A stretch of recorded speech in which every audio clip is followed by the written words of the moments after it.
उत्तर प्रदेश काशी प्रयाग के मध्य स्थित भदोही जनपद क्षेत्र अभोली ब्लॉक के पयासीपुर गांव में आयोजित श्रीमद् भागवत कथा के छठे दिन कृष्ण रुक्मिणी के विवाह प्रसंग का वर्णन बड़े भव्य ढंग से झांकी निकालकर किया गया। आयोजित श्रीमद् भागवत कथा में छठे दिन दशहरे के दिन व्यास पीठाधीश्वर रामानंद जी महाराज ने दुख जताते हुए कहा कि आज के समाज में कुछ असंवैधानिक घुसपैठी लोग द्वारा जिहाद के माध्यम से समाज में विष फैलाकर शांति को भंग किया जा रहा है।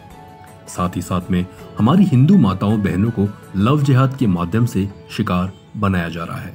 इसलिए आज देश में एनआरसी लाना बेहद जरूरी है।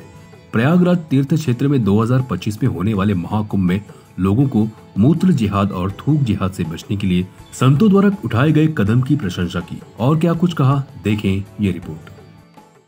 अपना त्योहार और दूसरे संप्रदाय के भी त्योहार को बड़ी संजीदगी के साथ, बड़ी सद्भावना के साथ मनाते हैं। एक तरफ उस संप्रदाय के लोग हैं जो दुनिया के सबसे शांति प्रिय संप्रदाय में से एक है। आज पूरे भारतवर्ष में आरएसएस का पथ संचलन चल रहा था। प्रत्येक शहर नगर गांव में पथ संचालन हुआ। आरएसएस के जवान ढोल नगाड़े के साथ निकले। मेरी सुबह में झूसी में भाग लिया, देख रहा था। लेकिन मैं जब लौट के आया तो समाचार सुना कि किसी एक संप्रदाय विशेष के देवस्थान से होकर के जब वो यात्रा निकली तो लोगों ने पत्थर बरसाना शुरू कर दिया, जयकारे अपने लगाने लगे, नारे लगाने लगे। उनको ये नहीं पता है कि हम अपना त्योहार, अपना पर्व अपने ही मना सकते हैं, लेकिन अगर हम अपनी पे उतर आए तो तुम्हारा एक भी काचिया करबला के पास नहीं पहुंचने पाएगा। सड़कें हमारी हैं, रास्ता हमारा है, खेत हमारा, खलिहान हमारा। जहां तुम्हारा करबला बना है वो जमीन भी हमारी है और हमारे लोगों को चलने में तुम परेशानी कर रहे हो। ये देखने में बड़े शांति प्रिय हैं, वास्तविकता कुछ इनसे भिन्न है, अलग है। जो पूरे राष्ट्र के लिए समर्पित संगठन है, राष्ट्रीय स्वयं सुरक्षा संघ, जो केवल राष्ट्र की उन्नति के बारे में सोचते हैं, ऐसे लोगों के ऊपर पत्थर फेंकना ये देशद्रोह से भी बड़ा पाप है और इनको इसकी सजा मिलनी चाहिए। वो चाहे उत्तर प्रदेश की घटना हो, चाहे महाराष्ट्र की घटना हो और चाहे भारतवर्ष की किसी भी कोने की घटना हो, ये उन सरकारों का उत्तरदायित्व बनता है। और लोग बैठ करके अपनी अपनी पार्टी की प्रशंसा करते हुए आजकल लोग बोल रहे हैं।